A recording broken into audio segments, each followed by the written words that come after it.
นี่คือบริเวณน้ำตกบ้านในหัวตำบลจันเพ็ญหมองนี้คือเป็นน้ำตกมองสุดท้ายของบ้านในหัวตำบลจันเพ็ญได้หมองตอนเช้ามื้อนี้เอาภาพบรรยากาศในน้ำตกของบ้านในหัวมาเบิ่งมาชมเนี่ยมองนี้เป็นน้ำตกสูงที่สุดของบ้านในหัวตำบลจันเพ็ญพาปานคำมาชมมื้อนี้มาภาพบรรยากาศในน้ำตกบ้านในหัวมาให้เบิ่งมาชมเดี๋ยวพอนี้ก็จะเป็นกว้างอุ้าได้น้ำตกทิวทัศน์สวยงามนะมัน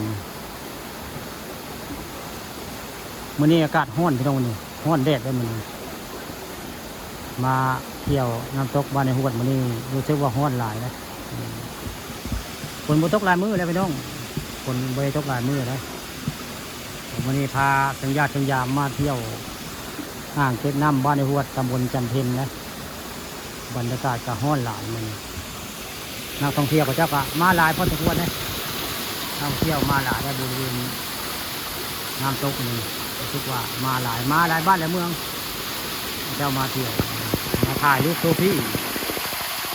เจ้ามาถ่ายรูปโซฟี่บริเวณน้ำตกบ้านหัวนี่หลายไทยเมืองใช่มาพ่อๆกันพี่น้อง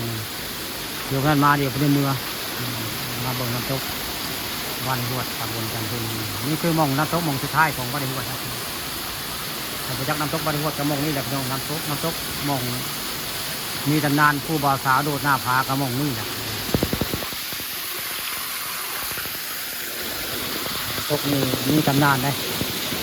น้ำตกผู้บ่าวสาวโดดมาจากเทิงไปแล้วแล้วก็ตุ้ย2 คนไปได้ตุ้ย2 คนอยู่บริเวณน้ำตกถ้าปานคำมาตรงนี้เอาภาพบรรยากาศในน้ำตกมาให้เบิ่งมาชมนี่มากับเพียงญาติเพียงยามนะมากระดานทรายพี่น้องมากระดานทรายเพียงญาติเพียงยามเพื่อน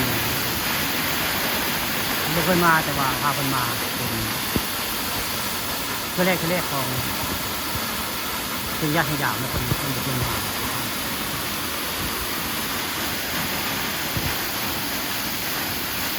อันนี้เป็นสถานที่สุดท้ายของน้ำตกถือว่าสวยงามที่สุดในน้ำตกบ้านนี้ข้ามาหลายเทื่อได้มาหลายเทื่อแล้วหลายเทื่อแล้วครั้งจะขี่มาแต่มาเมื่อนี้น้ำตกอะจะแห้งก็ได้มันแห้งน้ำตกรู้สึกว่าแห้งจะเข้า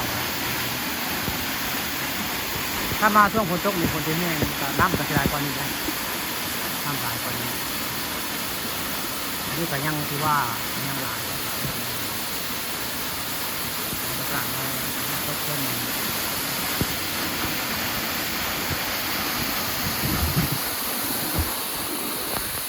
ี่ก็คือน้ำตกบ้านในหัวตำบลจันเพ็ญของข้าปากคำมาตรงนี้พามาเป็นน้ำตกสูงสุดของบ้านในหัวตำบลจันเพ็ญนี่แหละน้ำตกมาในตำนานได้ผู้บ่าวสาวโดดหน้าผากันนี่แหละพี่น้องประวัติได้นี่พาเบิ่งน้ำตกบ้านในหัวตำบลจันเพ็ญบรรยากาศน้ำแห้งครับ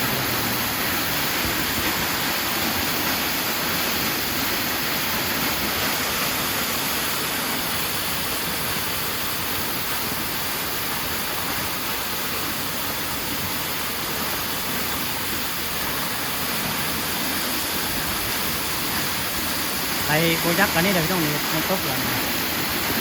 น้ำตกบ้านในหัวช่วยมากกันนี่แหละคือน้ำตกบ้านในหัวตำบลจันเพ็ญบรรยากาศครับไอ้ผมเคยมาอำเภอตะง่วงกับมาเที่ยวน้ำตกกับจังนี่แหละคือน้ำตกของบ้านในหัวน้ำตกสูงที่สุดของในมัดหัวตำบลจันเพ็ญนะบรรยากาศครับมีน้ำตกสวยงามครับพาไปทำมาชมมันพามาชมน้ำตกขับสวยงามแน่นบ้านหัวตำบลจันเพ็ญบรรยากาศขับน้ำตกโตลงมาได้หน้าผาที่